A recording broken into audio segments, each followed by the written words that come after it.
কোটা আন্দোলনের সহিংসতায় একমাত্র উপার্জনক্ষম মানুষটিকে হারিয়ে দিশেহারা পঞ্চগড়ে আবু সায়েদের পরিবার। তার মৃত্যুতে এলাকা জুড়ে শোকের ছায়া নেমে আসে।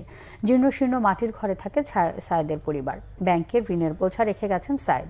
সুদে আসলে এখন বেড়ে দাঁড়িয়েছে প্রায় 3 গুণ। সেই ঋণ কিভাবে শোধ হবে আর সংসার চলবে কিভাবে, সেই দুশ্চিন্তায় অস্থির শোকাহত পরিবারটি। পঞ্চগড় প্রতিনিধি মোশাররফ হোসেনের তথ্য ও ছবিতে রিপোর্ট। কোটা আন্দোলনে প্রাণ গেল নিরপরাধ ও নিরীহ মুদি দোকানদার আবু সায়েদের। 19 জুলাই সংঘর্ষের সময় ঢাকার মোহাম্মদপুরের বরসিলা এলাকায় মাথায় গুলিবিদ্ধ হয়ে মারা যান তিনি। সায়েদের বাড়ি পঞ্চগড়ের বোদা উপজেলার মারিয়া ইউনিয়নের প্রধানহাট এলাকায়। সায়েদের মৃত্যুতে পরিবারে এখন শুধুই আহাজারি। দরিদ্র পরিবারটির সম্পদ বলতে ভিটেমাটির 15 শতক জমি। কৃষি ব্যাংক থেকে 45,000 টাকা ঋণ নিয়ে মুদি দোকান শুরু করেছিলেন সায়েদ। এখন সুদে আসলে ঋণের পরিমাণ প্রায় 1,20,000।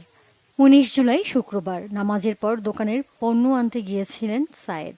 স্ত্রী মাজেদা বেগমের সাথে স্বামীর শেষ কথা হয় বৃহস্পতিবার। পরদিন বাড়িতে তার টাকা পাঠানোর কথা ছিল। নিহত আবু সায়েদের ছেলে মামুন ইসলামের আকুতি, তার বাবা তো কোনো অপরাধ করেননি।